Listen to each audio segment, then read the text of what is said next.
Molt bé, doncs bona tarda i gràcies a tots per venir avui a la presentació d'aquest llibre, El crepuscle de les caixes, d'en Francesc Cabana. En la meva condició d'editor del llibre us faré una molt breu introducció de breus minuts perquè teniu un Dream Team a la taula que suposo que voleu escoltar el més aviat possible. Només comentar-vos que quan en Francesc Cabana em va trucar a mi personalment i em va comentar l'existència d'aquest text i em va oferir la possibilitat d'editar-ho, doncs per nosaltres va ser una molt bona notícia, una gran satisfacció, per tres motius, bàsicament. El primer és perquè Dèria és una editorial que ja porta una certa trajectòria, gairebé 18 anys en el sector editorial, i gairebé tot el que hem editat ha estat llibres de no ficció i de temes d'actualitat. Per tant, el llibre encaixava plenament en la nostra línia editorial i per tant aquest va ser un primer punt que ens va fer pensar que tiraríem endavant el projecte. El segon motiu era el propi autor, en Francesc Cabana, que tots vosaltres coneixeu molt bé perquè avui juga a casa com a president d'aquesta casa, però a més el coneixeu perquè és un prolífic autor, és un historiador i gran coneixedor de la nostra economia, de la nostra història, i per tant això també com a editors és una garantia. Per dues coses, bàsicament pel rigor, perquè és una persona que manega moltes dades, com sabeu, la gent que el coneixeu, treballa molt a fons els temes, coneix molt bé de tot el que parla i el que escriu, i per tant com a editors ja d'entrada això és una molt bona garantia, dona molta tranquil·litat. I després hi ha una altra condició que té en Francesc i que crec que és molt valuosa, que és amè, és a dir, explica les coses bé, les redacta bé, escriu bé, i això no sempre és així, hi ha gent que és molt sàvia, que sap moltes coses, però a vegades o no se sap explicar o no sap escriure el que pensa. El cas del Francesc, afortunadament, com bé sabeu, té aquestes dues qualitats i per tant aquest va ser un segon motiu que clarament ens va decidir a emprendre aquesta aventura. I un tercer i darrer motiu, és que connectant-ho amb l'inici, és que és un tema de màxima actualitat. Ja ho era llavors, quan la trucada es va produir, era abans de l'estiu, si no recordo malament, i s'ha demostrat que segueix sent de plena i màxima actualitat. Ja no us vull avançar res perquè a més després meu ja parlaran els tres membres de la taula, però en fi, queda clar que podeu suposar que en Francesc Cabana és un defensor del model de caixes i ho explica molt bé i per tant nosaltres estem molt contents de contribuir a difondre aquest seu pensament que creiem que té molt de cert i que és important que la gent ho conegui en profunditat gràcies a aquest llibre. Només afegir que gràcies a en Francesc, que va ser qui va fer el contacte, avui podem comptar en aquesta taula dues persones de molt prestigi. Per una banda, en Carles Sodrià, que també coneixereu, que és catedràtic d'Història Econòmica, i que jo crec que conjuntament amb en Francesc deuen ser les dues persones que saben més de la història i la realitat de les caixes en aquest país. Potser m'equivoco, però crec que no. Tant un com l'altre ho han estudiat, ho han analitzat molt a fons i per tant des del punt de vista del coneixement del que avui parlarem, en Carles segur que ens obrirà noves finestres, noves perspectives sobre aquest tema. I després en Antoni Castells, que també coneixeu molt bé, en aquest cas pel seu vessant polític i com a conseller d'Economia, que va viure intensament i directament el que s'explica en aquest llibre. Per tant, creiem que és un molt bon complement, un vessant més teòric, un vessant més pràctic, més directe, més viscut per part d'Antoni Castells. I en qualsevol cas vull aprofitar que avui esteu aquí per agrair-vos molt sincerament la vostra presència i les vostres paraules. Només per acabar també novament en Francesc Cabana, moltes gràcies per la confiança que ens ha fet i confiem no decebre'l en aquesta aventura i també a tots vosaltres i a l'Ateneu per acollir-nos avui en aquest acte. Passo la paraula a en Carles Sodrià. Bé, bona tarda. tothom. En primer lloc vull expressar el meu agraïment per la invitació a presentar aquest llibre. Agraïment perquè aquest és un tema que evidentment m'interessa, com ja s'ha dit, però que hauria d'interessar a tothom, perquè tots ja estem implicats. El que s'està jugant i el que s'està en part perdent, com després parlarem, és el patrimoni de tots, de nosaltres i dels nostres avantpassats. El tema m'interessa, deia, i a més Cabana és a més un bon amic. És també un home que ha fet i continua fent una gran tasca pel país, tant pel que fa al coneixement de la història com per l'anàlisi dels fenòmens econòmics contemporanis. El llibre, deixem-m'ho dir, és primer de tot un llibre molt ben fet. És un llibre petit, però és un llibre complet. És un llibre on vostès han trobat resposta o almenys aclariment a totes aquelles preguntes que ens hem estat fent tots aquests mesos i anys darrers sobre què està passant amb les caixes. Aquí ho trobaran explicat, ben explicat, sense massa dades que enferfeguin el text i, com sempre, en el Francesc Cabana, amb aquesta capacitat d'entendre i de fer-se entendre que el caracteritza i que ha citat abans l'editor. Efectivament, una de les característiques més interessants, jo crec, del llibre i de tots els llibres que ha fet el Francesc Cabana, de gairebé tots, els més de divulgació o menys, és la capacitat que té per fer-se entendre, per agafar temes complexos, i els prometo que aquest de les caixes ho és i molt, i ho és des del punt de vista econòmic, però també des del punt de vista moral i social. Doncs bé, agafar un tema complex i explicar-lo d'una manera que s'entengui, que l'entengui tothom. I explicar-ho de manera que s'entengui sense mai amagar el que són les seves opinions, distingint entre allò que ell analitza i allò sobre el qual opina. I quan expressa la seva opinió ho fa de manera contundent, justificada i, per tant, separant el que és el coneixement del que és l'opinió.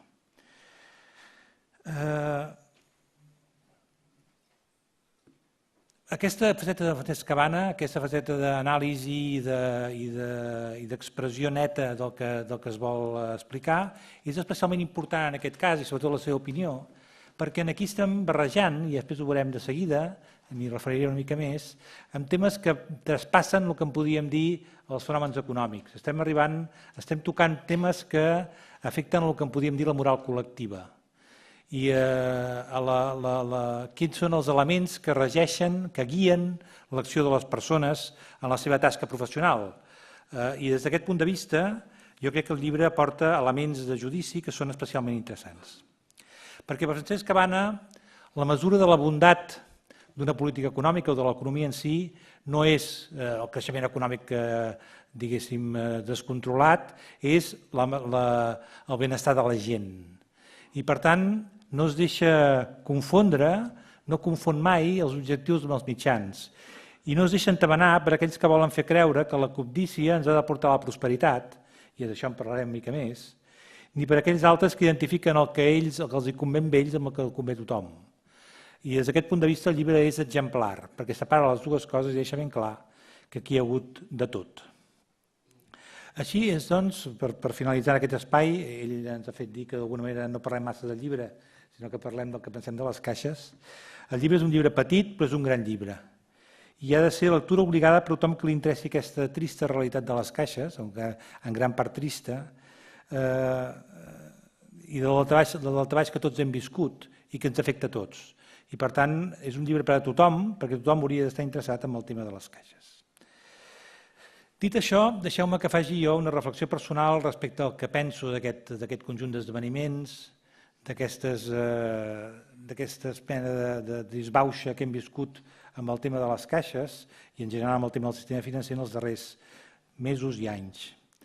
Primer deixeu-me fer una aproximació personal. Jo crec que, com tots nosaltres, jo soc d'aquells que quan vaig néixer em van obrir una llibreta a la caixa amb 25 pessetes a l'època, que encara la conservo, per cert, a la caixa de pensions, i que tota la vida he viscut amb el paraigües, diguéssim, d'aquestes entitats que estaven sempre al meu entorn, que em van ajudar a finançar la primera casa que vaig tenir, que em van ajudar a comprar un cotxe, que em van mantenir, diguéssim, d'alguna manera protegit d'altres tipus d'activitats financeres que podrien massa arriscades per un particular com era jo. Què eren les caixes? Què feien les caixes? Val la pena que reivindiquem, com fa Cabana molt bé, les caixes, o que almenys les recordem com una cosa positiva? Primer, voldria explicar i voldria dir afirmar que el que està perdent-se és un patrimoni col·lectiu. O sigui, això no és el negoci d'unes persones que ha anat malament i s'ha anat a l'aigua. Això és el patrimoni de tots. Per entendre'ns, els edificis de la Caixa, els de les caixes, el seu patrimoni de tot tipus és nostre. No és dels que les dirigien, és un patrimoni fet peça a peça, cèntim a cèntim, pels nostres avantpassats durant 100 anys. De manera que el que ha entrat en crisi és un patrimoni col·lectiu que en gran part, o en bona part, ha desaparegut. I per tant, que els que l'han fet desaparèixer, els que en són responsables, haurien de ser ben conscients que el que han malbaratat és el patrimoni de tots. Ell, el Francesc Cabana, no sé si en el llibre o perquè l'havia dit abans, deia, i aquí també enfatitzava en el llibre, d'aquelles persones que almenys han demanat perdó, que és una mica l'única cosa que els podria demanar amb alguns, inclús els que no ho han fet amb mala fe, que almenys podrien demanar perdó pel que s'ha destruït.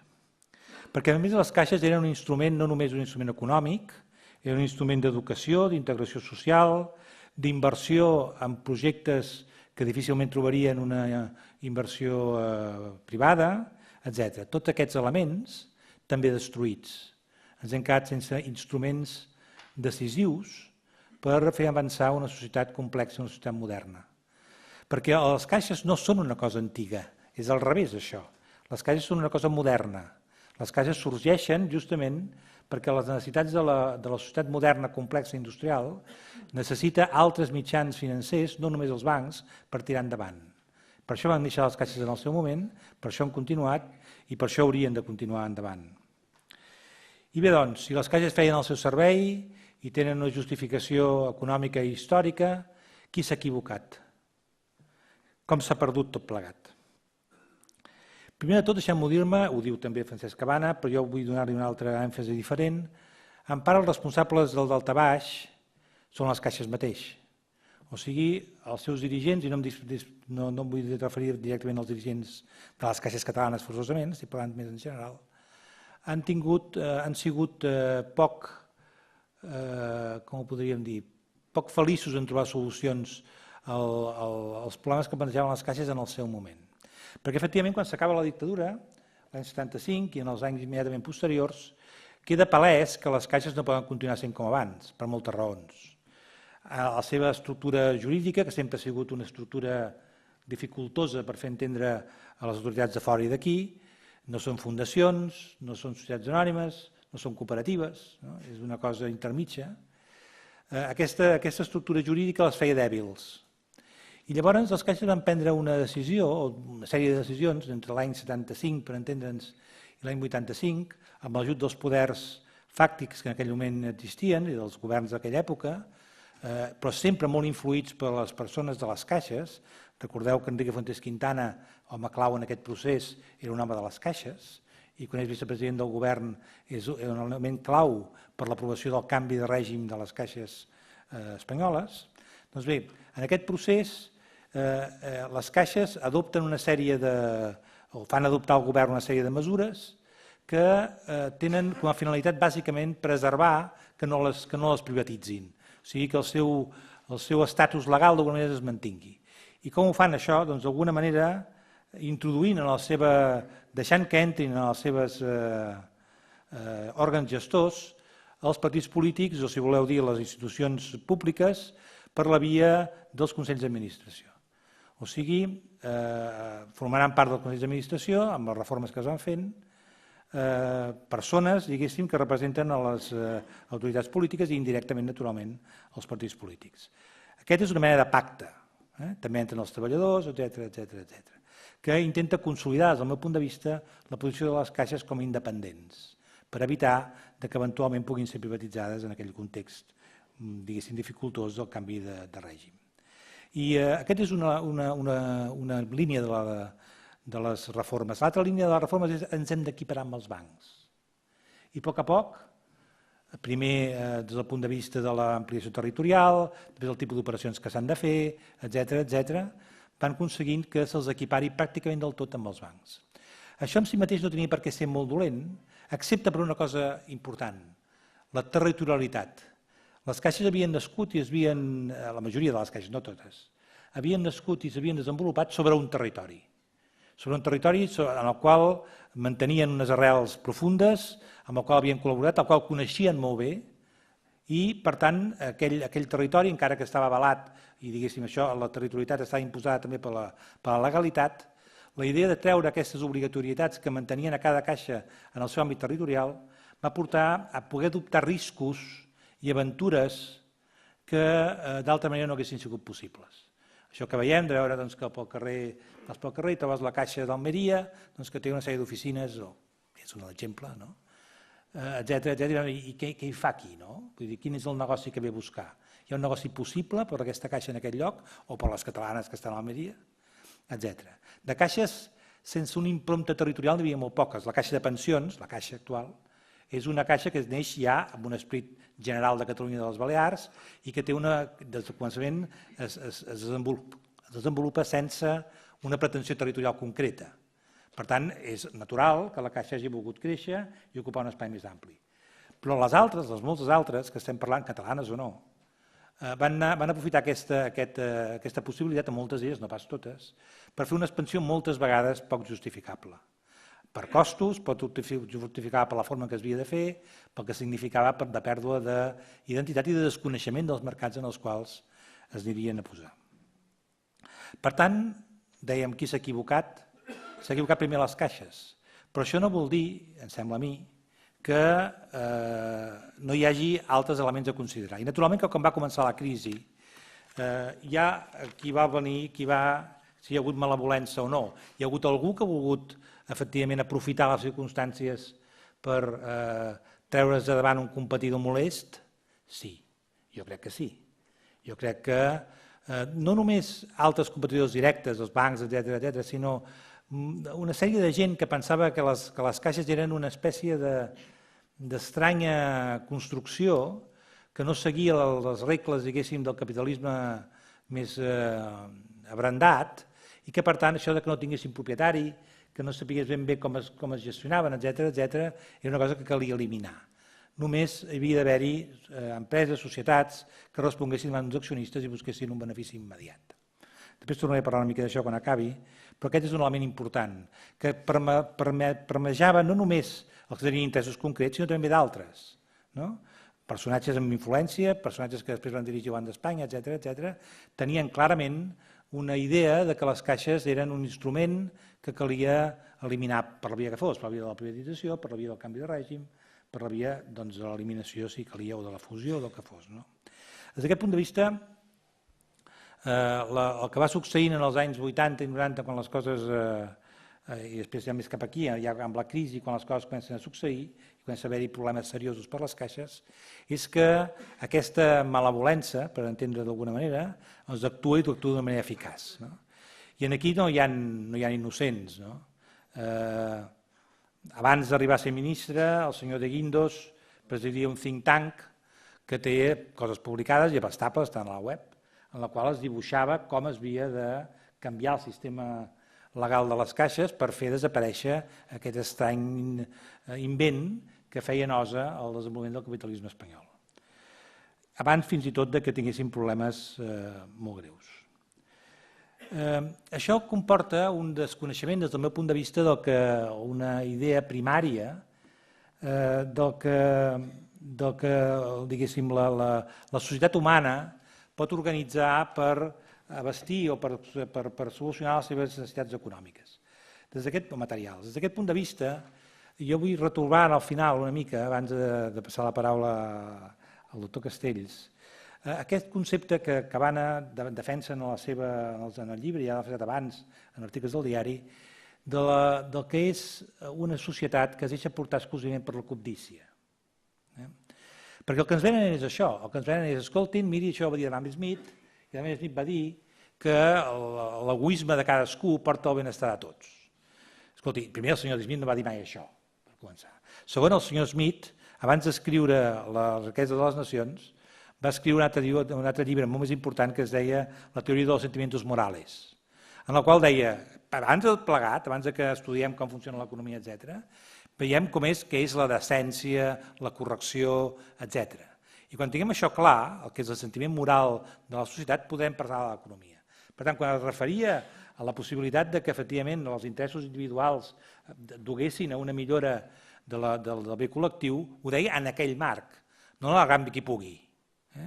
I sobretot no ho deia en el sentit de menystenir la idea de l'economia social. No ho deia per això.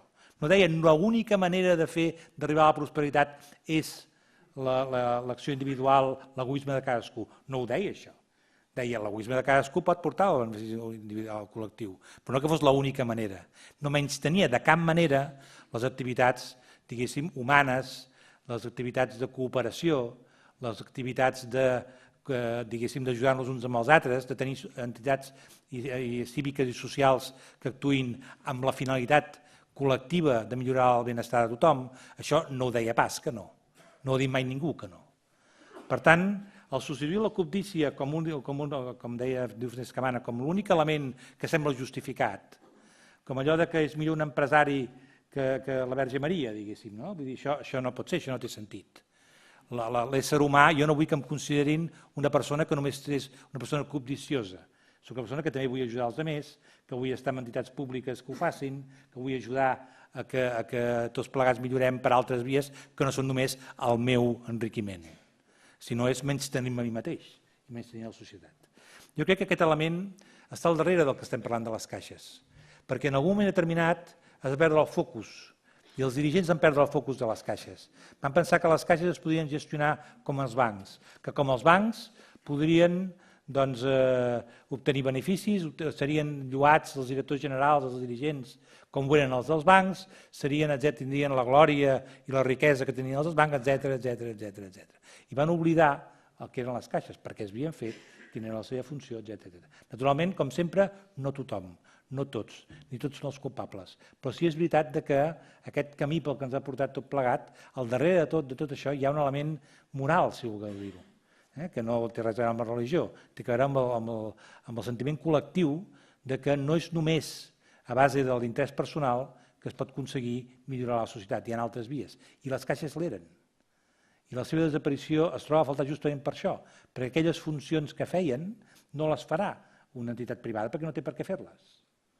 Per això hi ha d'haver-hi entitats privades que facin el que han de fer i entitats públiques, semipúbliques, cooperatives, etc., fundacionals, com vulgueu, que tenen altres funcions a fer, a més d'aquelles que tenen les privades. És per això que el llibre del Cabana és tan important, perquè jo crec que hem de tornar a pensar tota aquesta història, el model català de caixes, el model de caixes en general, el model d'entitats públiques o semipúbliques o fundacionals que tenen una acció social indispensable, i no podem deixar passar que això s'hagi destruït, el nostre patrimoni, la nostra moral col·lectiva, amb aquest daltabaix que han tingut les caixes amb una sola excepció. Gràcies.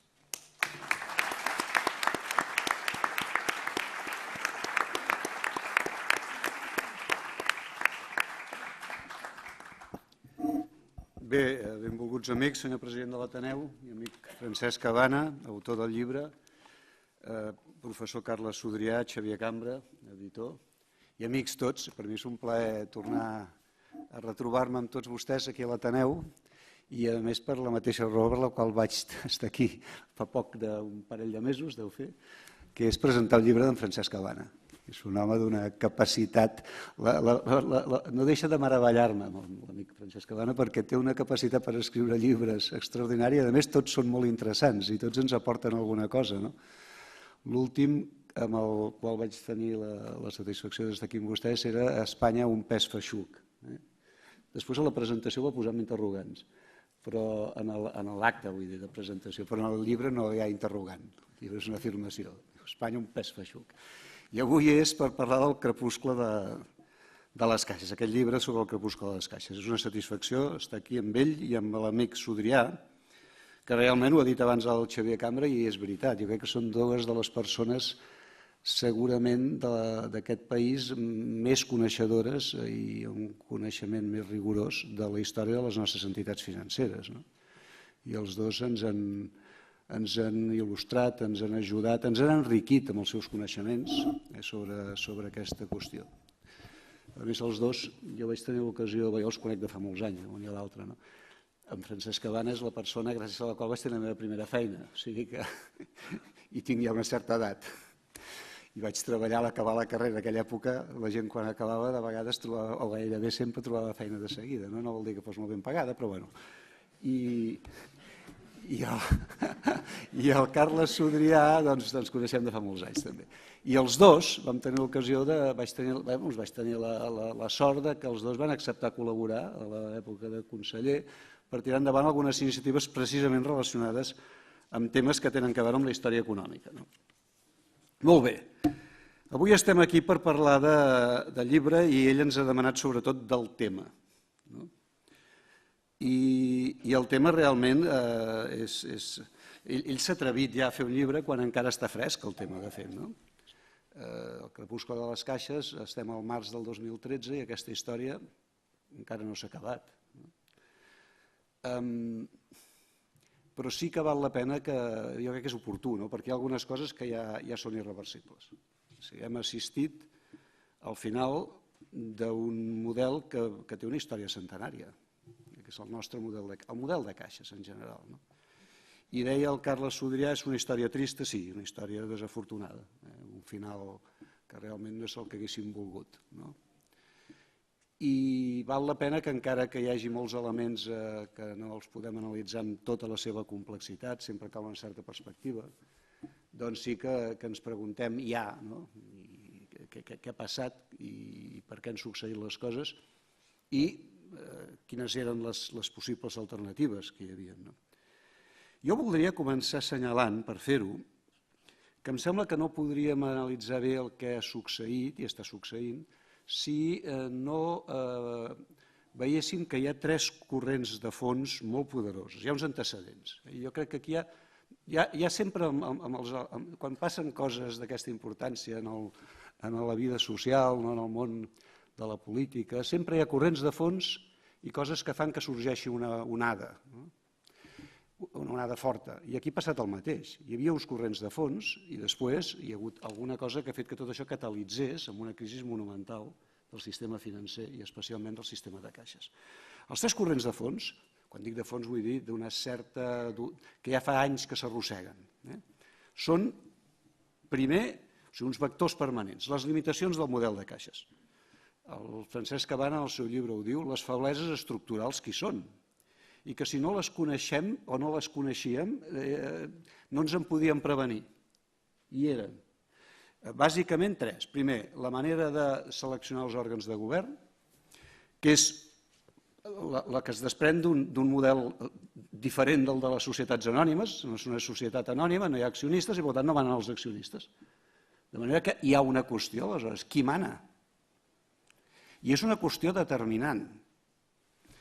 En la pràctica manen a través de sistemes relativament complexos de representació els impositors, les administracions locals, entitats més o menys representatives i els propis treballadors. Això varia amb unes i amb altres, però en general era així. Clar, el fet que aquesta forma de selecció dels òrgans de govern sigui relativament atípica fa que, si no es fa molt ben fet, es corria un doble perill. Un, el de la politització molt gran de les caixes. Aquesta és la malaltia que hi ha a la gran majoria de caixes fora de Catalunya. No a Catalunya, però fora de Catalunya sí.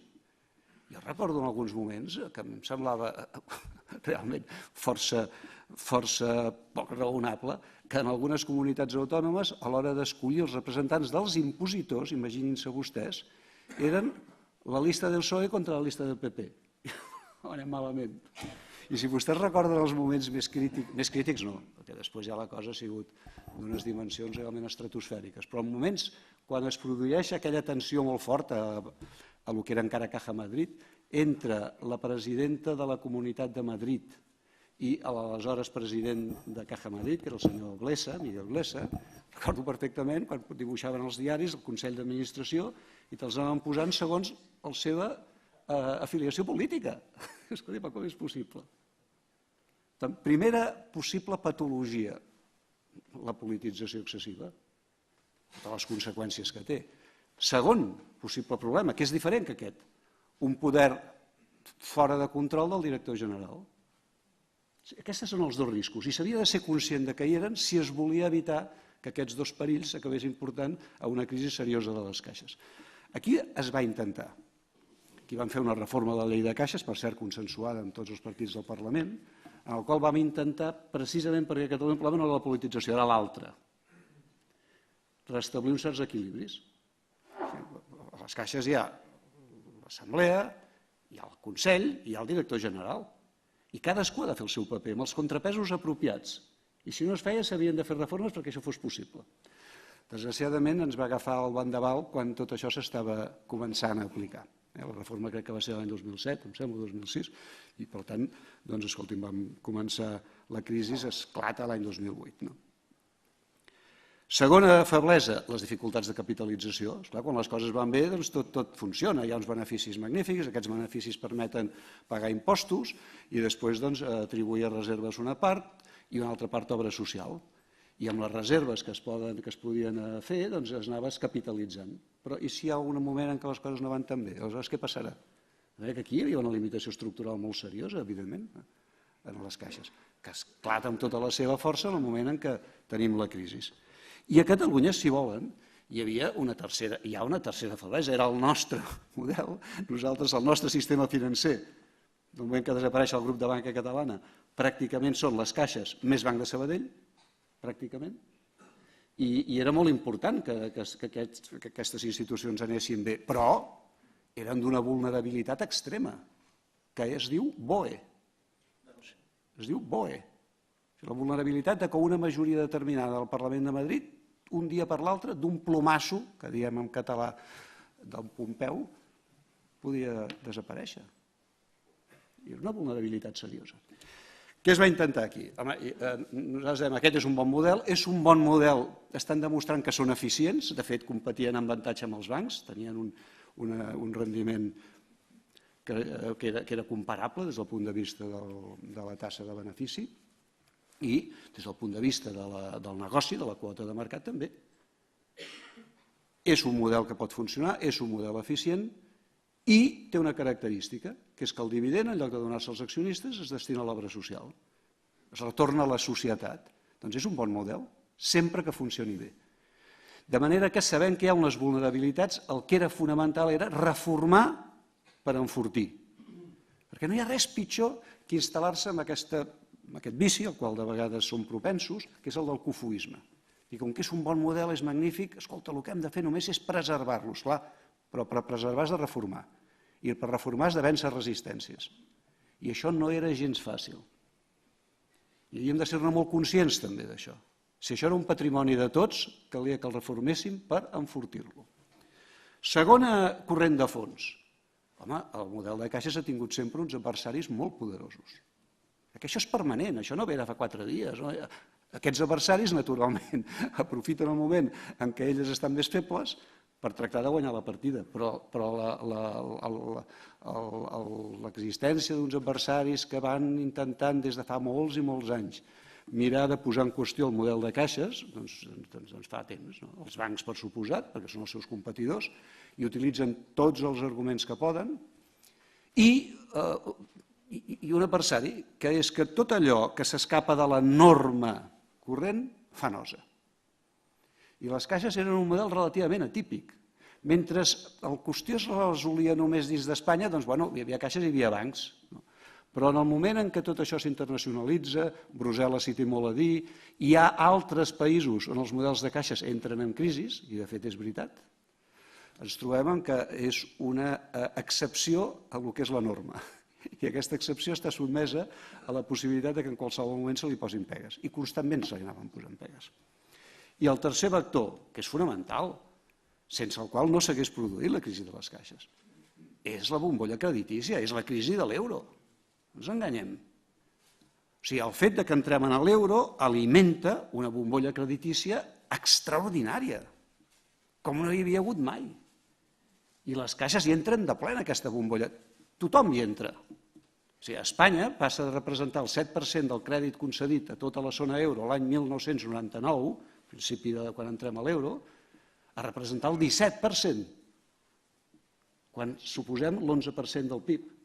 I bona part d'aquest crèdit el donen les caixes. Per què es produeix aquesta bombolla creditícia?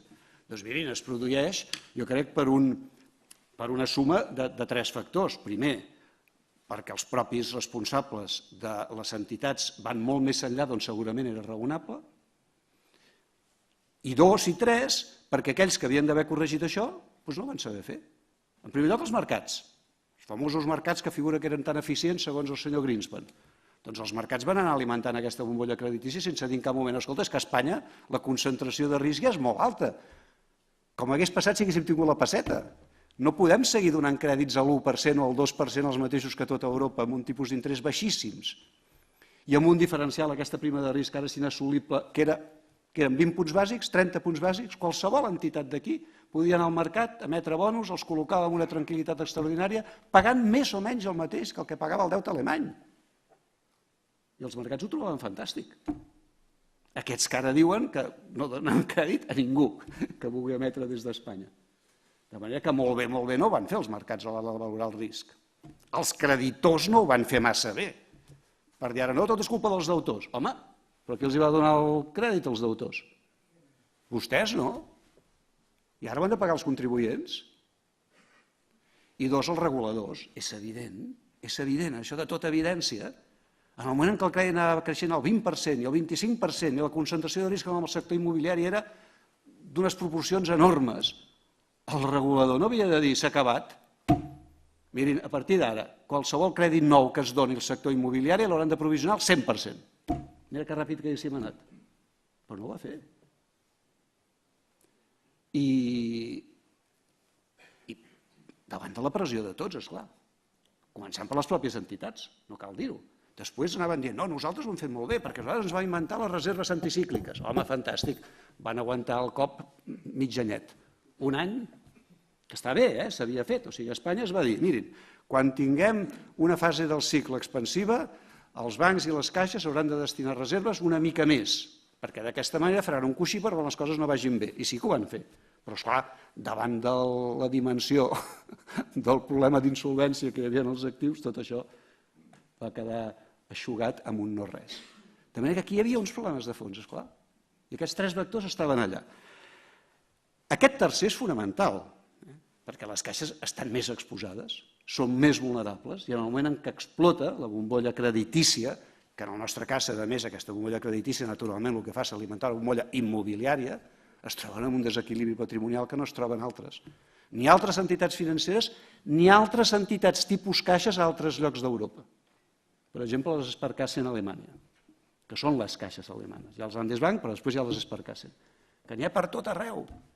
I les Sparkassen no els ha passat res, segueixen aguantant. Entre altres coses, no són sotmès a cap estrès test, entre altres coses. Però, esclar, les Sparkassen no tenien la inversió, la concentració de risc, el creixement explosiu del crèdit que havien tingut les nostres caixes, no el tenien, ni la concentració d'aquest crèdit en el sector immobiliari que tenen les nostres caixes. No ens enganyem.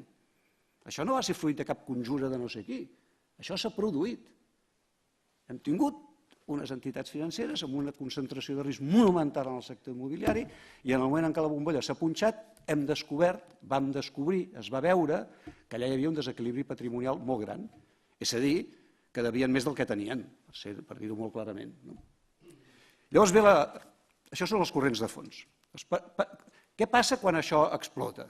Això explota, mirin, la crisi comença l'agost del 2007, sabem ara, i explota amb tota la seva força l'11 de setembre del 2008 amb la crisi, l'ensorrament de Lehman Brothers. Bé, des d'aquell dia fins avui el que ha succeït és que s'han acabat el model de caixes, és a dir, l'essència. Ha passat el que no volíem que passés, que és que es convertissin en bancs, per les que han sobreviscut. És a dir, que perdessin la seva essència d'entitats privades de naturalesa fundacional, que és com es diu. Entitats privades de naturalesa fundacional. És a dir, no societats anònimes. Això s'ha acabat. I jo crec que això hi té molt a veure, aquests corrents de fons, però també la gestió de la crisi. Té molt a veure la gestió de la crisi. Perquè la gestió de la crisi a Espanya... El problema era molt gros, perquè el desequilibri patrimonial estava allà, era molt difícil resoldre-ho, això. Però a Espanya jo crec que es fa tard i malament, les dues coses. O sigui, quan explota la crisi de Lehman Brothers, 2008, aquí a Catalunya No és ara, escolti, ara podríem explicar el que volguéssim. Jo porto 3 anys, no, perdó, ja el temps passa volant, 2 sense ser conseller, de manera que si hagués volgut dir no, nosaltres ho hem fet tot magnífic, ja ho hagués dit abans. Però és així. Aquí a Catalunya, des del primer moment, vam ser conscients que hi havia un problema molt sèrio. I vam tractar de convèncer a les autoritats de l'Estat que eren les que tenien els instruments per posar-hi remei. I nosaltres no tenim un problema de subprimes, d'actius tòxics, però tenim un problema de desequilibri patrimonial importantíssim, potencial, per a la inversió en risc immobiliari, que no ho veieu. I la reacció de les autoritats espanyoles, vol dir el govern i el Banc d'Espanya, en aquell moment, recordin, potser el Banc d'Espanya era una mica més sensible, segons veig que diu ara el governador, l'exgovernador, vostès recordaran la reunió del Fons Monetari Internacional de l'any 2008, setembre, es fa sempre el setembre, no? A Washington, no deu ser, el senyor Zapatero, 30 de setembre, posant el sistema financer espanyol d'exemple mundial. 30 de setembre de l'any 2008. I quan es deia, escolteu, que tenim aquest problema, ens deien, no, problema de liquiditat sí, perquè ara els mercats estan molt tancats, hem de veure què fem, etc. De solvència, no. Com que no hi ha problema de solvència? És clar que hi és. Es va coent més a poc, no t'ha empatat encara els actius tòxics, però espera't tu que vagis veient què passa amb els actius immobiliaris. El desequilibri patrimonial és monumental. I és ara el moment d'actuar, que és quan va actuar tot el món. I era barra lliure, ningú posava condicions. Escoltin, als Estats Units es van nacionalitzar quants bancs? Els més importants, incloent el Citigroup, que un any abans era el banc més important del món en valor de capitalització. A Anglaterra el Royal Bank of Scotland i el Lloyds, Fortis, ING, els francesos, la UBS, que li van injectar 30.000 milions, aquest no estava a la zona euro. I aquí anaven dient no. En el moment en què s'havia de fer, que és quan ningú posava condicions, quan la comissió deia endavant, no podem deixar ensorrar el sistema financer, capitalitzeu i sanegeu, aquí es deia no tenim un problema de solvència. I això dura fins març, abril de l'any 2009. Març i abril del 2009 ja es diu, sí, és veritat, també tindrem un problema de solvència i per això creem el FROP, que es crea per això.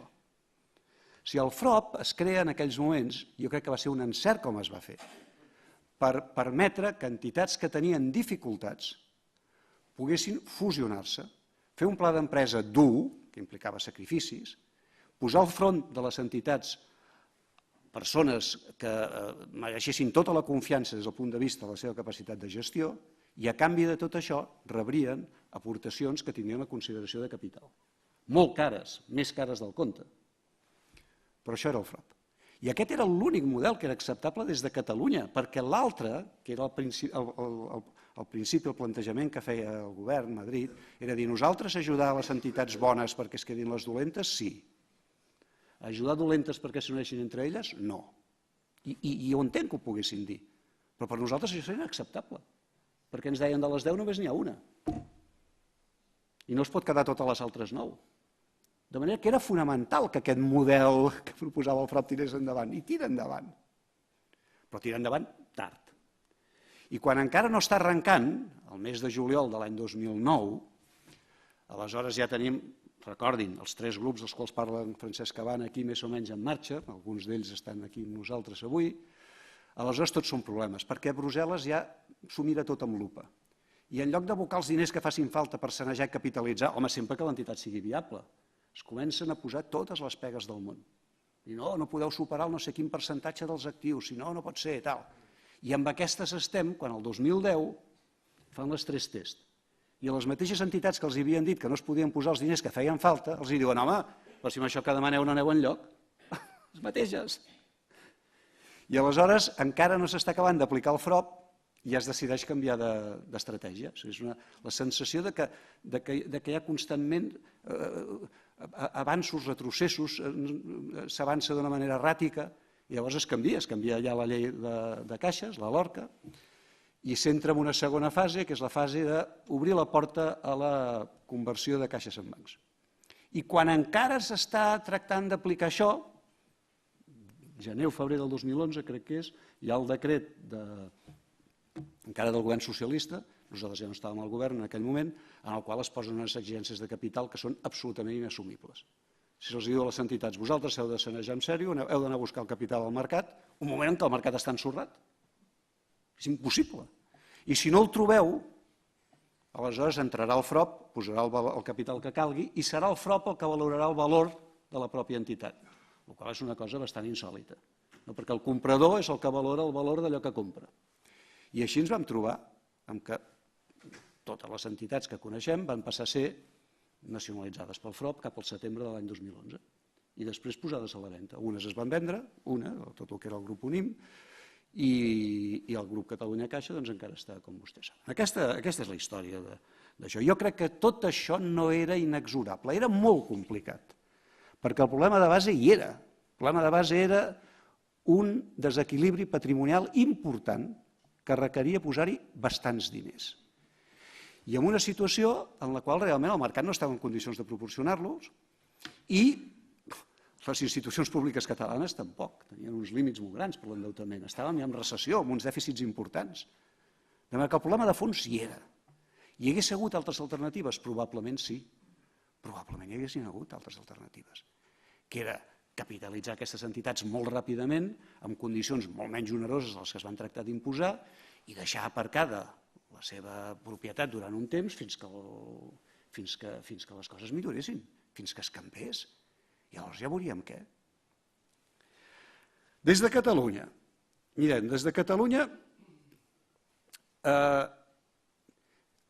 el que ens ha de preocupar, ara el model de caixes, doncs tal com el coneixíem, ha desaparegut.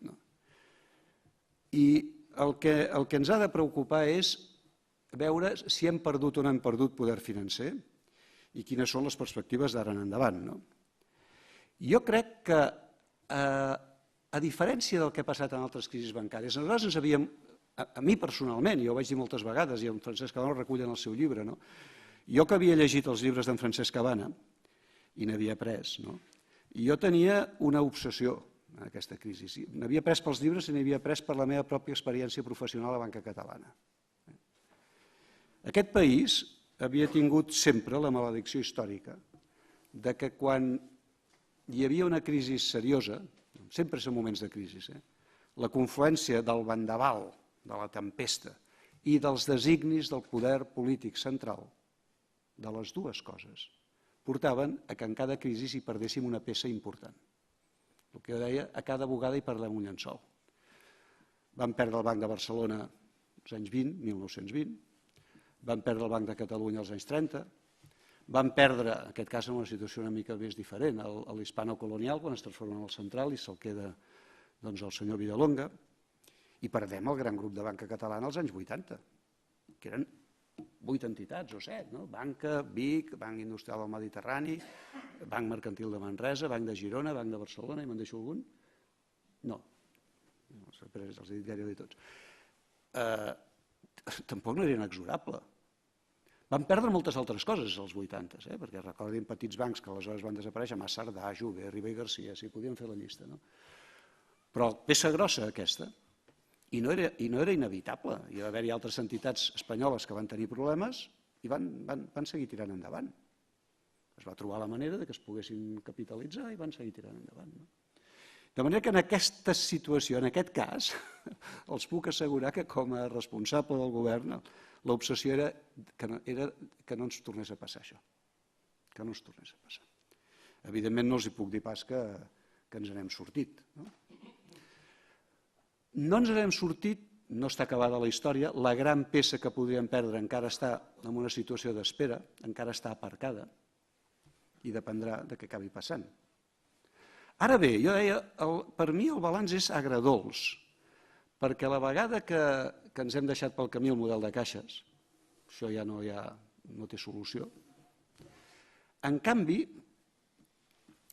el que queda no és el desert, a diferència d'altres vegades, ni molt menys. De les 4 principals entitats financeres espanyoles, 2 són catalanes. Això no havia passat mai. Això no havia passat mai. És veritat, ja no són caixes.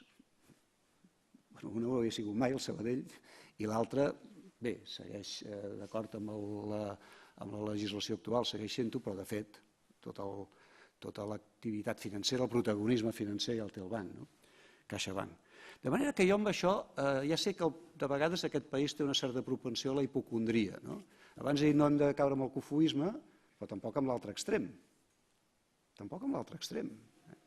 Aquesta vegada el balanç és menys dolent que altres vegades i fins i tot veient el panorama desolador després de la batalla, no, després no sé si s'ha acabat la batalla, doncs millor que en molts altres llocs, per suposat, no millor que València, on no ha quedat res, millor que Galícia, on no queda res, escoltin, i de moment millor que Madrid, on han perdut Caja Madrid, que a més, com que els encanta sempre presumir que són els primers amb tot, encara feia 6 mesos abans de la catàstrofe, escoltin, cada vegada que sortia Caja Madrid era la primera entitat financera a Espanya, perquè era veritat, en minorista era la primera, no? Bé, ara això ha quedat així ara en aquests moments, de manera que jo no els puc més que transmetre aquesta sensació. Jo crec que sí que hem de ser conscients que no hi ha país que sigui sòlid econòmicament sense entitats financeres. Això és evident. Tothom diu, no, aquí el mercat i tal, no sé què. Sí, però els holandesos volen tenir bancs holandesos. I els francesos ja no els explico. I els alemanys tampoc. Els únics que són una mica d'excepció són els anglesos, que el que volen és que Londres sigui el centre financer del món, encara que no siguin bancs anglesos. L'únics. Però la resta, perdoni'm, esclar que és important tenir entitats financeres de primer nivell. A mi quan m'expliquen, no, l'important és que sigui molt competitiva i molt no sé què, encara que la seu, encara que els accionistes... No, escolti, esclar que és important.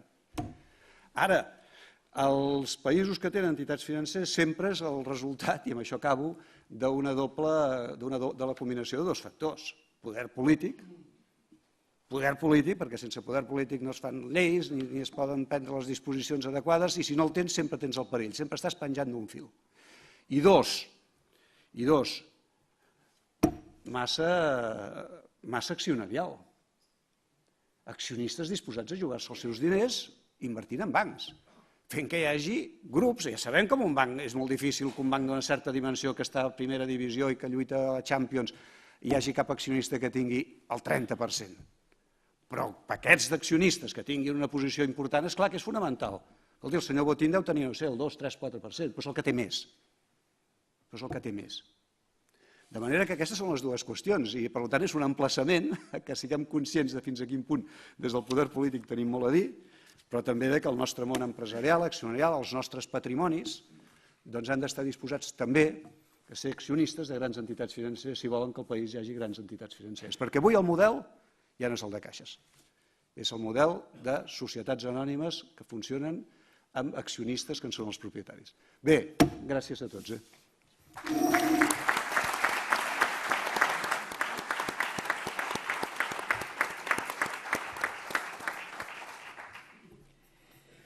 Bé, benvolguts consocis, amics, en general. De fet, a mi em toca tancar aquest acte, tancar-lo del tot no, perquè seguint la tradició de l'Ateneu, doncs deixarem una estona, deixarem uns minuts perquè si algun de vostès vol fer alguna pregunta en els ponents especialment, més que a mi, que ja em troba cada dia a la casa, ho pugui fer-ho.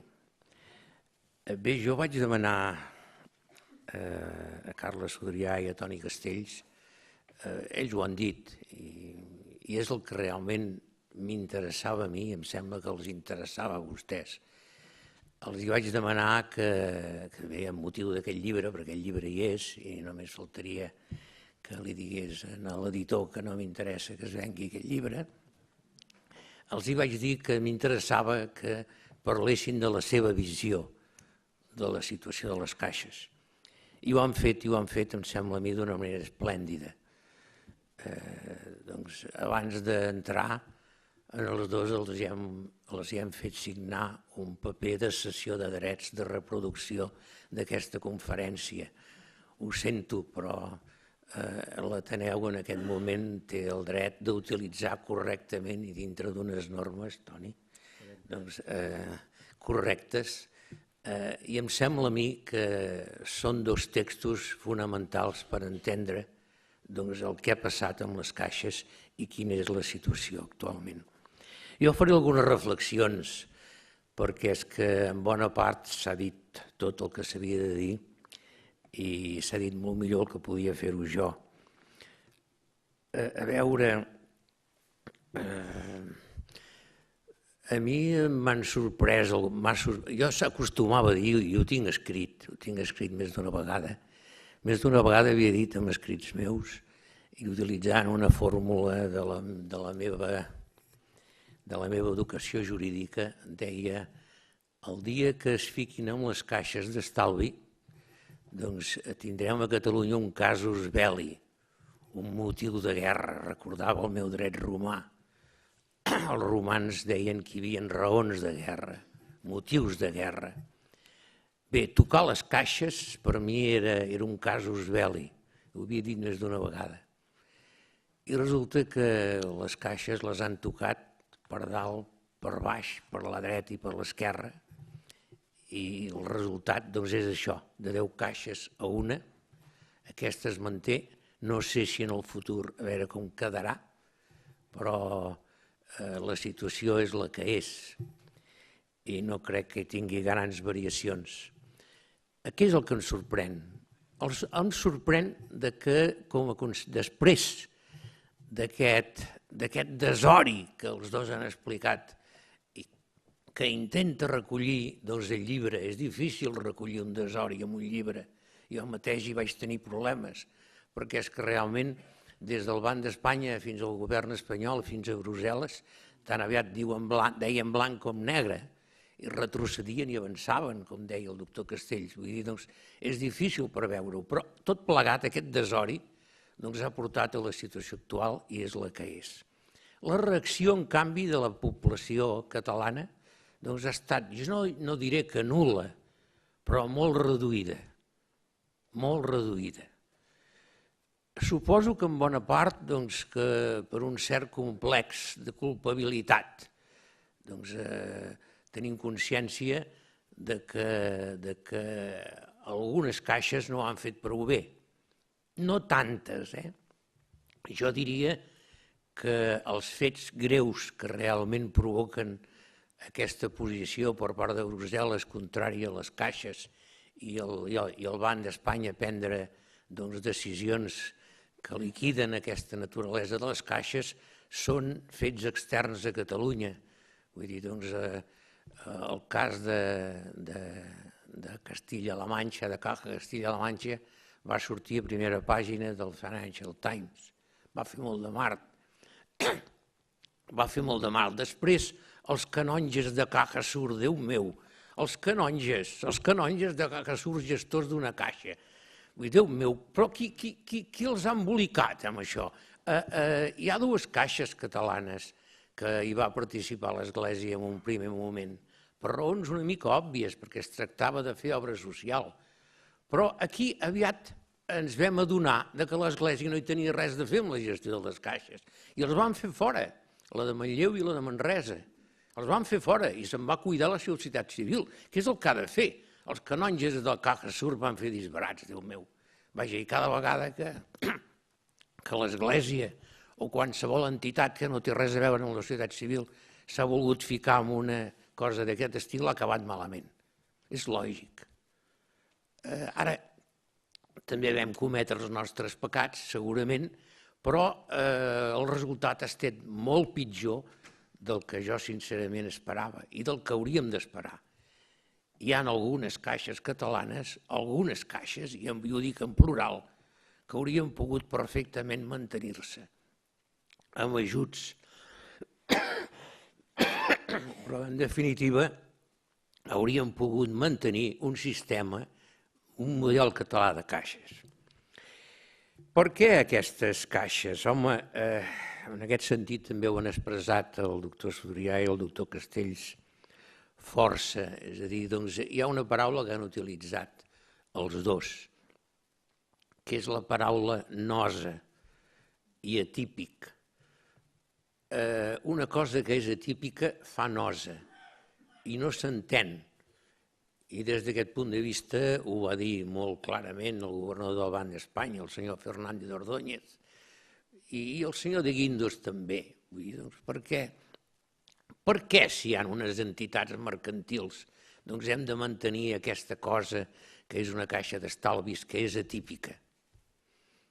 És a dir, el lògic és que el senyor Botín, el que ha fet referència al doctor Castells, doncs tingui unes accions d'una empresa i tingui a la senyora seva filla, que és l'Anna Patricia Botín, doncs al front d'un dels grans bancs del grup Santander, i que quan es mori deixi l'herència d'aquestes accions i s'ho reparteixin entre la família.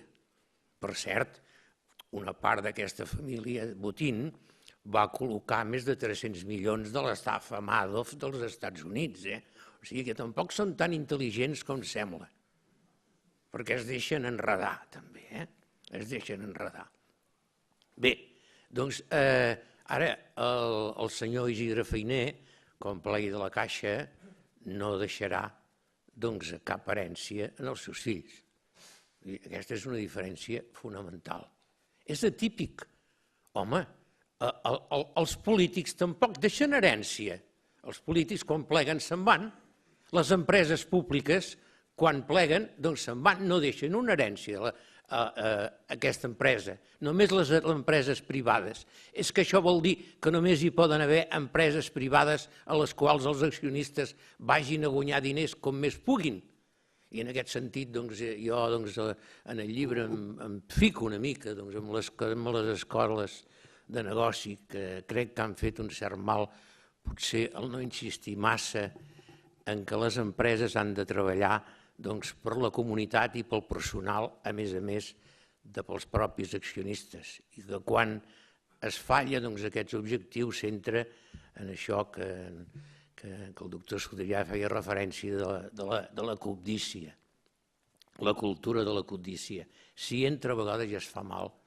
És a dir, a més ens trobem en un moment especialment important en el que tothom accepta que s'ha de fer una renovació.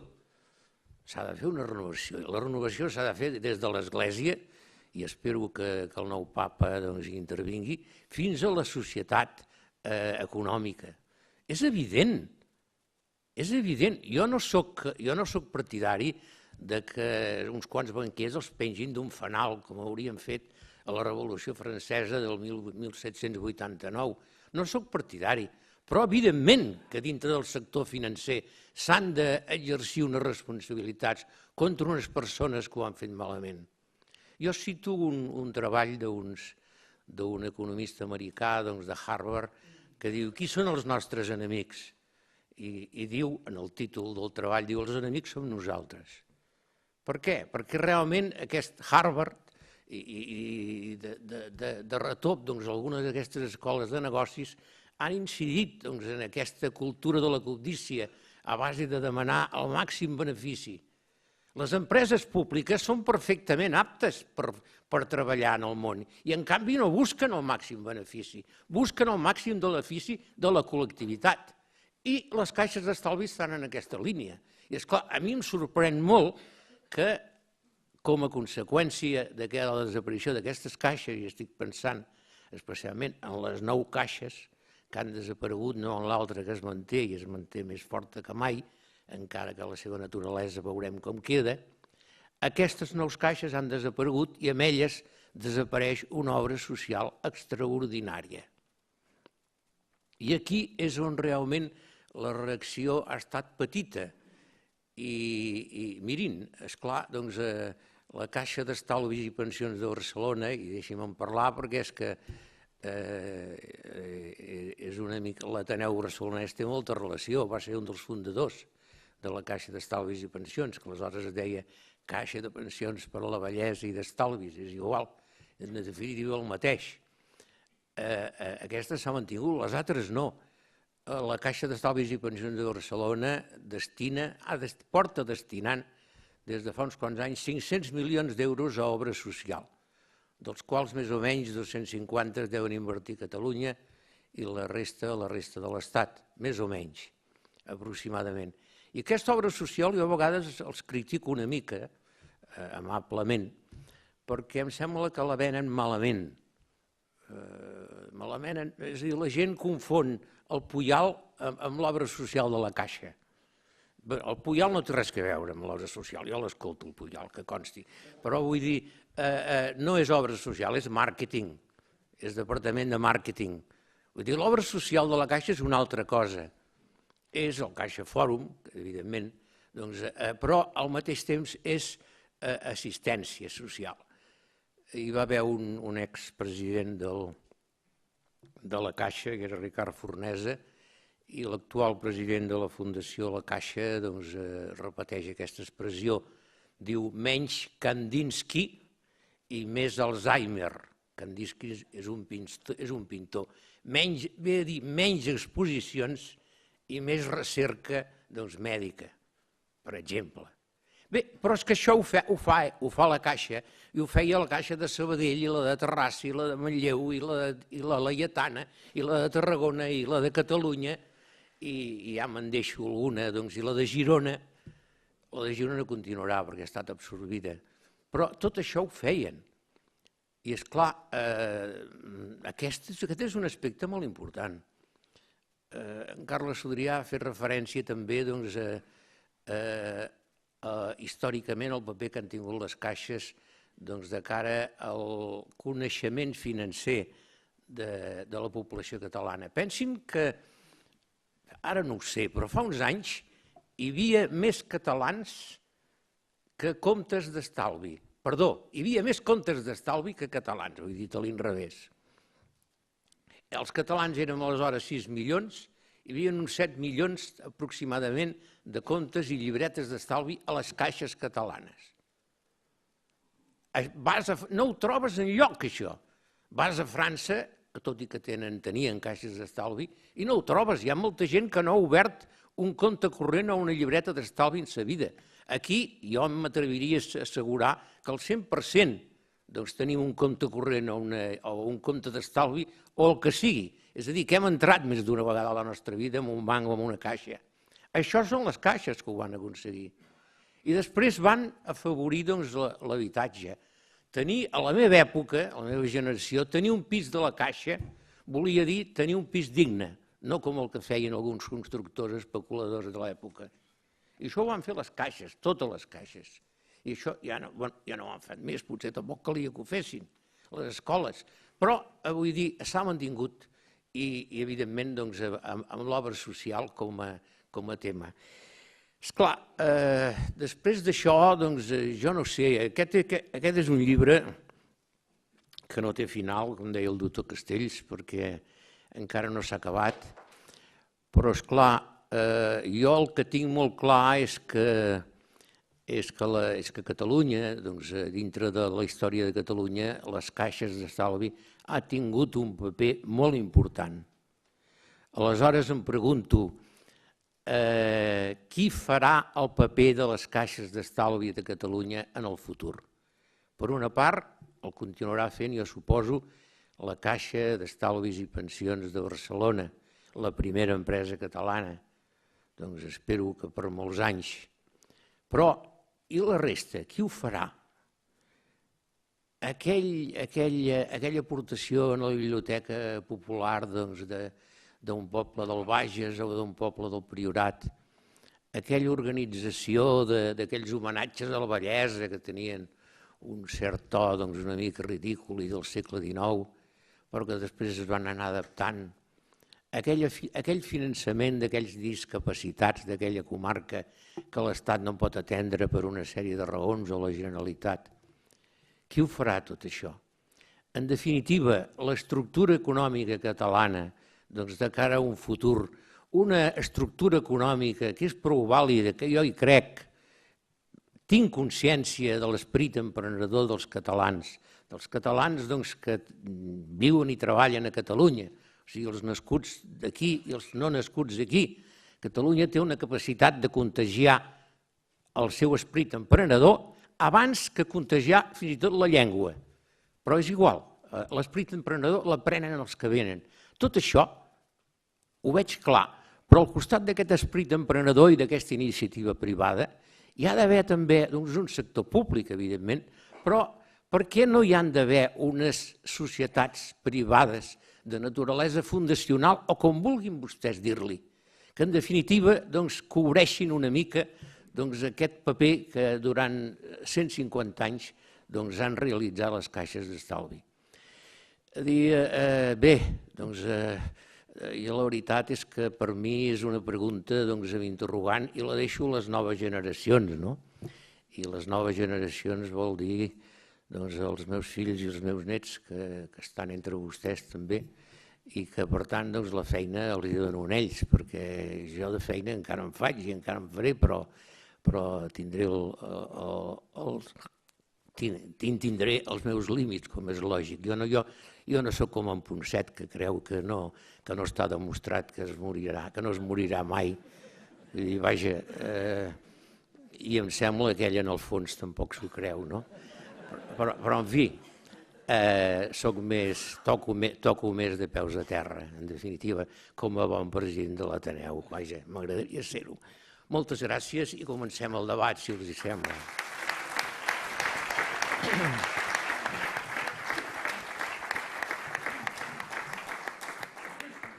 No sé si veuré ara. Ui, mare de Déu. A veure, 1, 2, 3... 1, 2, 3, 4 o 5... Sí, potser sí. Facin-les un darrere l'altre i les intentarem anar contestant. Totes de la banda esquerra o dreta. No sé si són de dretes o d'esquerres. En definitiva, a la meva esquerra. Senyor president, jo comparteixo, com crec que tothom, el sentit que en comptes de posar un capital en un puesto i que s'ho emporti un tercer, si reverteix sobre la societat, tothom estarem d'acord en la gran figura que és la Caixa. El primer discurs moral, fantàstic, del senyor Sudrià, és fantàstic i l'explicació dels fets que han passat del senyor Castells també, però a mi hi ha una cosa que em preocupa molt i que voldria introduir unes reflexions, perquè el problema és estructural. Faci pregunta per això, sobretot. No, és que li tinc que fer la pregunta perquè tinc que fer l'exposició, perquè jo no conec la carrera de banquer, ni la carrera d'empresari tampoc, però amb una diferència, que l'empresari paga els seus errors i els banquers, tal com està muntat ara, ningú paga els seus errors. La societat ara té 3 grups, la societat civil, la banca i els polítics. Hi ha 2 grups que no paguen mai pels seus errors. Els paguem la societat civil i els ciutadans. Perquè quan un banc fa fallida, normalment els que estan rebent més aquestes conseqüències són els petits inversors que han sigut enganyats a posar capitals. Per tant, el problema és estructural. I a mi em sembla molt bé el de les caixes, però el problema és com es tria a qui té que governar aquestes caixes i quina solvència tenen. Perquè és de pànic que el senyor Botines, amb un 2 o 3% d'un capital, pugui fer tambalejar tota una economia d'un país. Hi ha un desequilibri entre el que és la banca, la societat i els polítics. I això és el que hi ha que rectificar verdaderament. Penso jo, Penso jo que el problema és aquest. I si volem tindre caixes, les podem tindre perquè conceptualment són bones, però tenen que tindre una transparència i el que no pot ser és que estiguin governades per incompetents. El gran problema de la nostra societat és la incompetència d'aquests 2 grans grups i la incompetència, que també la tenim nosaltres mateixos, els ciutadans i els empresaris, però amb una diferència, que nosaltres paguem les conseqüències. Moltes gràcies, senyor Niño. Anem seguint per aquí cap endarrere, els que han aixecat. Bé, farem el que podrem. Bé, el rei muerto, el rei puesto. La meva pregunta és, dintre de quina normativa, si és possible, es podrà tornar a crear caixes, sigui a través de normativa catalana o normativa espanyola. I l'altre és què opinen vostès, per exemple, de caixes, potser més corporatives, no sé com dir-los, com ara caixa d'enginyers. Sí, moltes gràcies. Anem sumant preguntes i després les contestarem. Jo aquesta demanaria que la contestés el doctor Castells o el doctor Sudrià. Sí, després. Tercer, perdó. Sí. me penso que és pel senyor Castells, hi ha una contradicció entre, per exemple, un banc privat els dividendos els reparteix. Per tant, la bolsa té avantatge. Si una caixa els dividendos els dona per l'obra social, està en desavantatge en el mercat, amb la qual la gent se canviarà a un banc privat perquè dones més rendiment. Entonces, això, jo li veig una debilitat. Lo de l'obra social, jo crec que ho tindria que fer la Generalitat. No sé com ho veu. Davant, un altre. Sí, ara ha sortit, ha preguntat quan es tornaran a crear caixes, jo més aviat em preguntaria quan es crearan bancs, perquè sembla que aquí el gran mercat protegit és el dels bancs, sembla més protegit que l'electricitat. Però bé, la meva pregunta no era aquesta, sinó que era, vostè ha dit que les caixes no ho han fet tan malament, o almenys algunes caixes no ho han fet tan malament. Ara sabem que bastantes caixes sí ho han fet malament, Caixa Penedès, Caixa Laietana, en fi, van sortint els casos. Per tant, posem noms. Quines són aquestes caixes que ho han fet bé i, per tant, de les quals podem presumir, encara que ara ja siguin mortes o desaparegudes? Gràcies.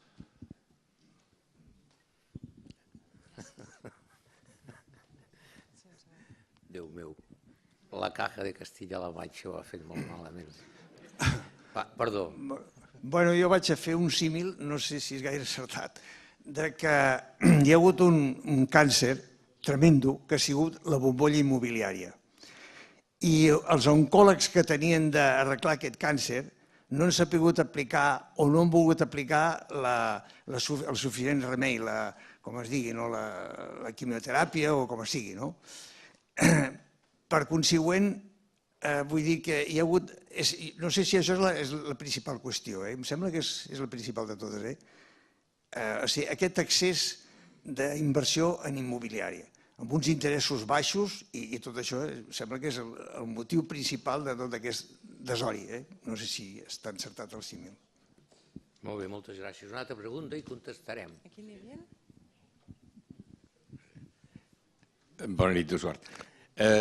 Jo, per la meva experiència, el senyor Sudrià ja riu i el senyor Castells, amb la col·laboració que vam tenir tots plegats, sabem la història com va anar. Però volia concretar, hi ha molts temes per poder avui discutir i parlar. Per exemple, el tema de les dotacions, que tu has dit, Antoni, que no van ser proposades. No és veritat, perquè durant 3 anys es van fer dotar inclús d'operacions fetes 5 anys enrere. Per tant, la descapitalització va ser total. Però hi havia una pregunta que contestar-li amb el senyor Cabana, perquè, com que preguntaves, Francesc, qui resoldrà el problema? Què faran ara amb l'obra social? I ara us ho explicaré. La meva experiència, Madrid, el subgovernador del Banc d'Espanya. Oye, esto de las obras sociales, Salvador, se ha terminado. Se ha terminado. Solo sirven para que vuestros alcaldes hagan sus fiestas mayores y en según qué lugares se pongan unos encima de los otros, una encima de los los castellos. O sea, las obras sociales de las caixas solo servían para hacer esto.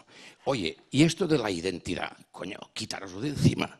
Perquè, clar, jo deia, home, penseu en les comarques, les ciutats de les caixes que intentaven resoldre, a veure si podíem ser capaços, les 7 caixes petites, almenys, amb l'ajuda de la Generalitat, poder subsistir. Impossible. Impossible perquè ja hi havia fet un dictamen, que era el que es va, que ja ho he dit prou, el que es va decidir en la famosa reunió que hi havia als bancs, també hi havia el senyor Fainé, però el Rodríguez Zapatero, a partir d'aquell dia en la qual es va gestionar que les caixes feien nosa i la Generalitat no hi va poder fer res. Per tant, jo la contesta que ara feia amb el senyor Cabana era aquesta. Com se resoldrà? Em van dir que ja hi havia, per això, la Generalitat de Catalunya, en aquest cas, que és la que tenia de resoldre el problema social que teniu a la vostra societat, però no les caixes, que les caixes hagin de cuidar de fer altres coses. I que, per tant, les caixes tenien de ser bancos i s'acabó la història. I aquest va ser una miqueta el resum. Podríem parlar de moltes més coses, A veure, vol contestar algú això de... Sí, bueno, després seguirem, en tot cas, si és que hi ha temps, però és que fins a les 9:05 màxim. És que és tradició. Bueno, acumulem-ho tot, doncs. Alguna pregunta més? Si n'hi ha moltes... A més que jo vull fer una pregunta molt puntual per un misteri. Jo tinc un misteri. O sigui, jo treballo amb inversors, compren pisos als bancs. Jo, si un client meu volia comprar un pis a la Caixa de Catalunya o a la Caixa Penedès a Rubí, anàvem a Rubí, anàvem a una agència, sortia el director amb les claus, ens ensenyava el pis, fèiem una oferta i era tot perfecte. Les caixes no necessitaven a ningú per vendre els seus pisos. Ho feien bastant bé, amb els seus pros i amb els seus contres. Però un bon dia, un mal dia, em van dir, miri senyor, a partir d'ara ja no vingui més per aquí perquè tot això ara ho portarà al Sareb. I què significa això? El Sareb, el Banco Malo. Jo vaig començar a trucar al Banco Malo, al Paseo de la Castellana, dient, senyores, jo tinc ofertes de pisos i vostès no em contesten. I un dia vaig anar a Madrid, per altres assumptes vaig anar a Madrid. Vaig anar al Paseo de la Castellana, em trobo una cosa, un edifici amb unes oficines amb 4 gats i 50.000 papers, una cosa raríssima, i em diuen, de momento no nos pase ofertas porque no estamos operativos. Digo, ¿y esto qué significa? No, que aún no tenemos los precios. Digo, pero si los precios se los han dado los mismos bancos. Las mismas cajas les han valorado los pisos que tienen. Y además yo les paso ofertas directamente. Ustedes digan sí o no. I l'altre dia em trobo amb el misteri. Què diu? El Banco Malo no podrá vender sus inmuebles. La Sareb no ha logrado inscribir sus inmuebles en el registro de la propiedad. Algú em pot explicar això? No ho sé si podrem, però en fi, seguim, sisplau. Seguim, hi havia 2 més i prou, sisplau, és que no podem. Sí, una pregunta, bombolla o model econòmic de creixement des dels anys 80? O sigui, bombolla creditícia o model econòmic?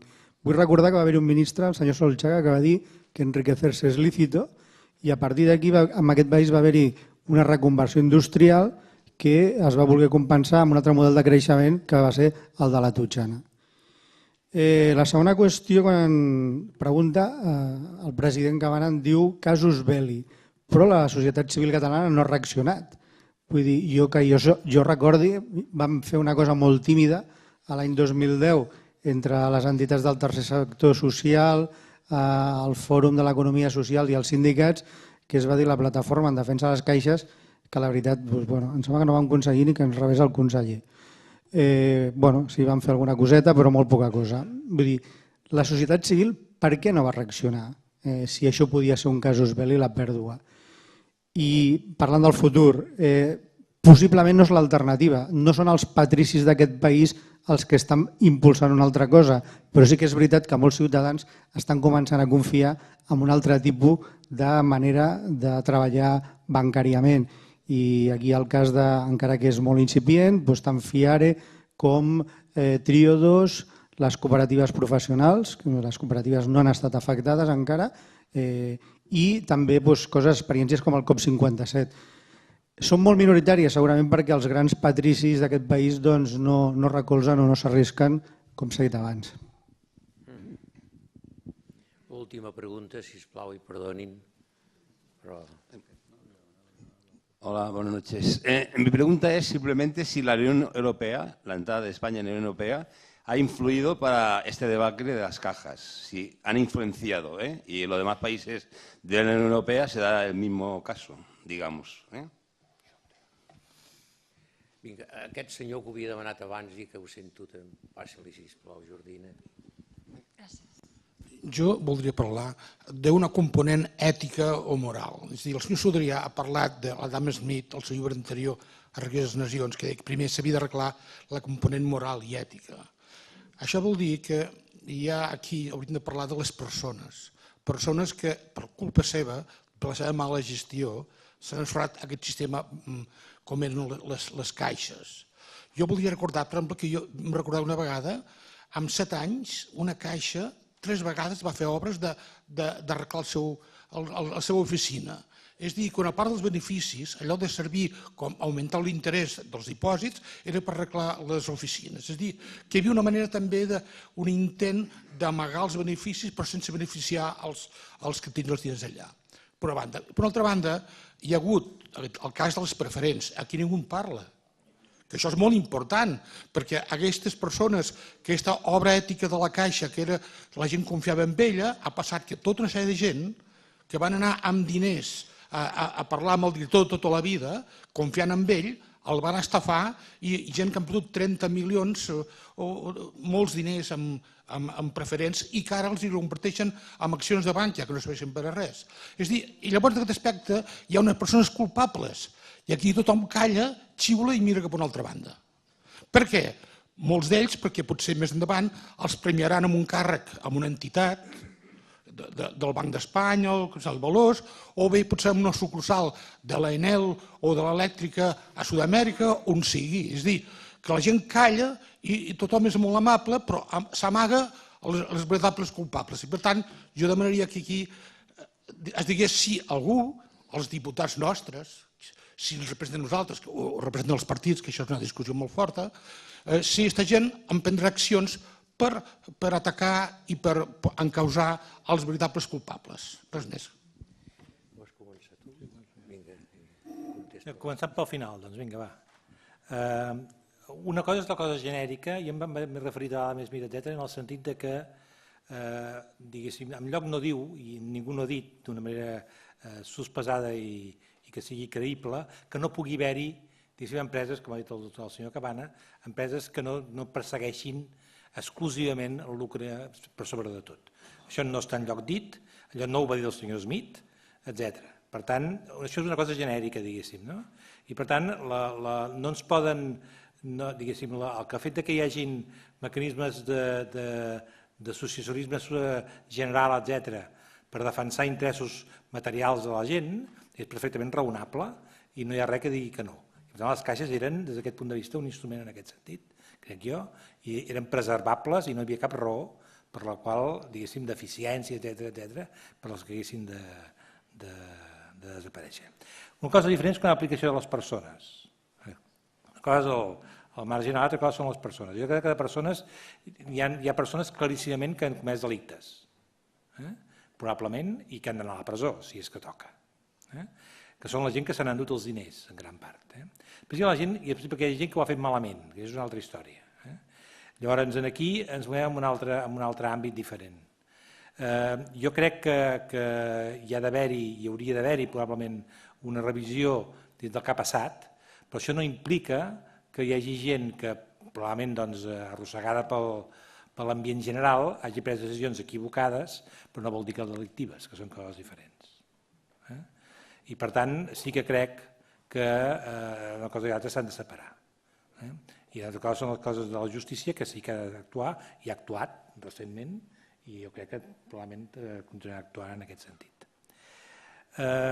Una cosa que s'ha dit, ho dic de manera una mica... que si l'immobiliari ha sigut l'element fonamental, naturalment, això està clar. I el doctor Castells ho ha explicat molt bé. Però deixa'm dir una cosa que el doctor Castells probablement no poden opinar com jo. Quan la bombolla es anava fent grossa i hi havia gent que era conscient que estava fent-se massa grossa i que era perillosa, jo crec que hi havia d'haver un element col·lectiu de les persones que podien prendre decisions de covardia política. Que punxar la bombolla quan la bombolla està creixent i tothom hi va bé, nosaltres també. Això és molt mal auguri. O sigui, que el govern espanyol, que era qui tenia les potestats per fer-ho, i el Banc d'Espanya, que també les tenia, diguéssim això que deia tan òbviament el doctor Castells, que és dir, escolti, això no pot ser, això acabarà malament, i com més triguem, més malament acabarà. Però qui és que explicava al poble espanyol 3 anys abans de l'esclat de la crisi, quan tothom hi anava bé, tothom vol dir tothom, que allò s'havia acabat, que mai s'havia acabat. Normatives de creació, hem dit una altra cosa i ja està. Normatives de creació, hi ha normatives de creació, el problema és que necessitem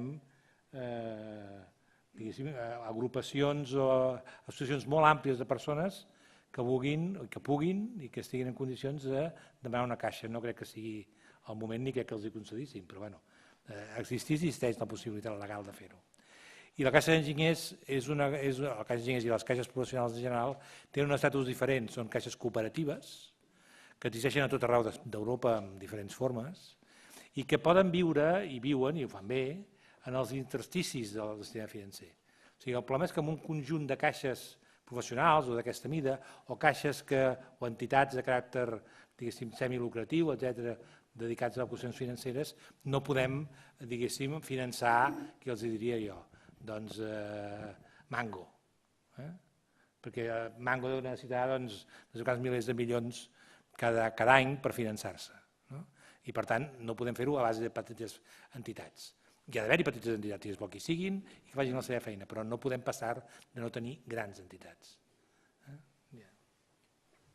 Molt bé. Jo començo per aquest final perquè crec que és un tema molt important. Efectivament, aquest tipus d'entitats poden existir, però són intersticials. Vol dir que poden viure sense retribuir el capital, que no és d'accionistes, però que existeix, el tipus de mercat, perquè no cal, no han de competir per pagar igual que altres, però no poden viure si resulta que tenen resultats negatius, perquè evidentment acaben de tancar. De manera que tenen aquest marge per poder funcionar aquest tipus d'entitats. Tenen uns socis, en aquest cas cooperativistes, podria ser en altres casos. Jo crec que aquesta no és la bona fórmula per les caixes, no era la bona fórmula, perquè havien de ser competitives, encara que no retribuïssin accionistes. I com més competitives fossin, més podien retribuir aquest accionista especial que tenen les caixes, que és l'obra social. Per això no competeixen per retribuir l'accionista, perquè no tenen cap accionista. On han de competir és per retribuir la resta de passiu, els dipòsits, això sí, o aquell tipus de recursos que emeten per poder-se financiar. I aquí sí que eren competitives també. El tema de si els banquers paguen o no els seus errors. A veure, el que no es pot permetre a cap sistema econòmic que funcioni és que s'ensorri el sistema financer. I això és així. El sistema financer no es pot ensorrar, perquè si s'ensorra el sistema financer s'ensorra l'economia. És l'aparell circulatori, l'aparell respiratori. Aleshores, precisament perquè és així, la regulació ha de ser molt més estricta. I això és el que ha fallat. El que ha fallat és la desregulació dels mercats financers. Precisament perquè sabem que si van malament, després haurem de sortir a socórrer-los, tots. A no ser que siguin entitats molt petites, que aleshores et pots permetre que s'ensorrin. Els empresaris, quan els funciona l'empresa, perden el negoci, sí. En canvi, els bancs no, a no ser que fossin entitats molt petites. Compte, retribuint sempre el dipositant. L'accionista pot perdre tots els diners, el dipositant no. Perquè el dia que hi hagi el dipositant d'una entitat, encara que sigui petita, que no recuperi els dipòsits, l'endemà vostè tindria cua per retirar dipòsits a totes les entitats del país. Com és lògic.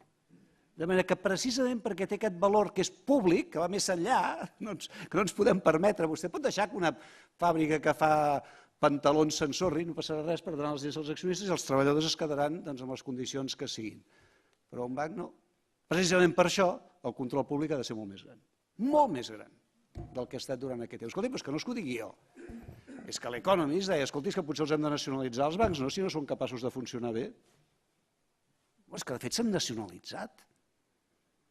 Ara els països que ho van fer bé van nacionalitzar i després els han tornat a treure al mercat guanyant diners. Guanyant diners.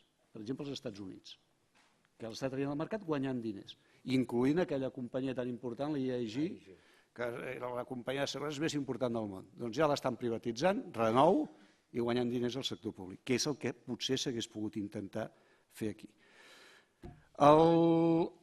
Si no es va aplicar la medicina apropiada, no, esclar, aquí hi ha una bombolla immobiliària fruit de que entrem a l'euro i això ens permet gaudir d'uns tipus d'interès extraordinàriament baixos i una liquiditat il·limitada. I qualsevol deutor podia anar al mercat i demanar que li financiessin el que fos i aquí no passava res. I això va alimentar una bombolla creditícia molt gran, més enllà dels problemes de model. Separem les coses, perquè quan ho barregem tot, aleshores segur que no resolem els problemes. Hi ha un problema de model? D'acord, parlem-ne. El model d'enriquiu-vos tots, o l'enriquissez-vos, això ja ho deia el Thiers al segle XIX. Escoltin, i el d'en Xiaoping, Em sembla que deia, ho dic en castellà perquè queda més, enriquecerse es glorioso. El d'en Xiaoping, escolti, molt bé, això ho podem criticar tot el que vulguem, jo soc dels que seria partidari de criticar-ho, això no ho és tot a la vida. Ara, Passa per això la bombolla? No, la bombolla passa perquè entrem a l'euro, els tipus d'interès estan regalats, hi ha liquiditat il·limitada, es pot endeutar tothom, i es va inflant una bombolla immobiliària monumental, no sé per què dubtes, que jo no pensaré el mateix que tu, perdona, m'ho tinc escrit, clar que sí, una bombolla immobiliària monumental davant de la complaença de tothom. De tothom vol dir de tothom. Incloent sobretot el que podia actuar, que és el regulador, bàsicament el regulador. I amb això Salvador, perdona'm, esclar que es comencen a demanar provisions fenomenals a partir del moment en què, esclar, senyor Salvador Soler, expresident del Banc de la Caixa de Sabadell, esclar que es comencen a demanar. Home, quan ja no hi ha res a fer, el que dic és, del període que va, de l'any 1999 a l'any 2008, es va veient com s'alimenta una bombolla creditícia fenomenal i aquí el gran remei són les provisions anticícliques. No fastidiem. Això no n'hi havia ni per començar. I en el moment en què tu veies que hi havia entitats que concentraven el risc immobiliari, que representava el 40, el 50% del total, i del nou crèdit més, vaig dir, escoltin, s'ha acabat. S'ha acabat. A partir d'ara vostès... Però si això ho havia fet el Mariano Rubio, no?, a la seva època, a la seva bona època. No deia, senyors, és que a més pots posar límits quantitatius. Vostè té un crèdit de tant, doncs ja no en pot donar més. I això no es va fer. A partir de l'any 2008, esclar que sí. Llavors és al revés, llavors es passem per l'altra banda i acaba amb l'últim amb els del Guindos de l'any 2012, que demana provisions de provisionar-ho tot risc immobiliari. Està arreglat això, i amb això acabo, tant de bo, tant de bo. De moment jo crec que provisionar més el risc immobiliari no es pot fer. Ara, no ens enganyem, si no sortim de la recessió no hi ha cap actiu que sigui invulnerable. Qualsevol actiu pot esdevenir insolvent amb una recessió prou forta, això és evident. El creditor més solvent pot esdevenir insolvent, clar, si segueixes en recessió. I finalment només el comentari aquest sobre si l'entrada a l'euro a la Unió Europea ha influït. A veure, a la Unió Europea no influeix l'entrada a l'euro, que és la que provoca tot això, ja que està en l'origen. Ara, hi ha hagut una normativa europea que hagi obligat a harmonitzar tots els sistemes de caixes? No. Entre altres coses, saben per què? Entre altres coses. Perquè els alemans no ho haguessin permès mai. Però per què es creuen que el supervisor bancari al final s'ha limitat en els 50 més grans o no sé quants? Perquè no poguessin supervisar les exportacions alemanes. Per aquesta raó estrictament. Perdonin.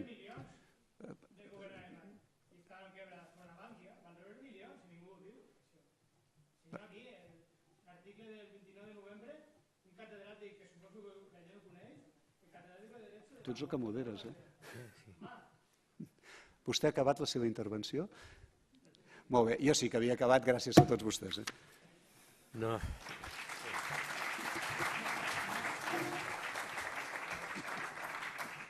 Bé, em sembla que no només ens queda que donar-los gràcies a tots vostès, en nom de l'Ateneu, de la Junta Directiva, gràcies per la seva presència, per la seva participació, excusin les possibles meves deficiències i agraïm la seva presència en els doctors Sudrià i Castells. Moltes gràcies.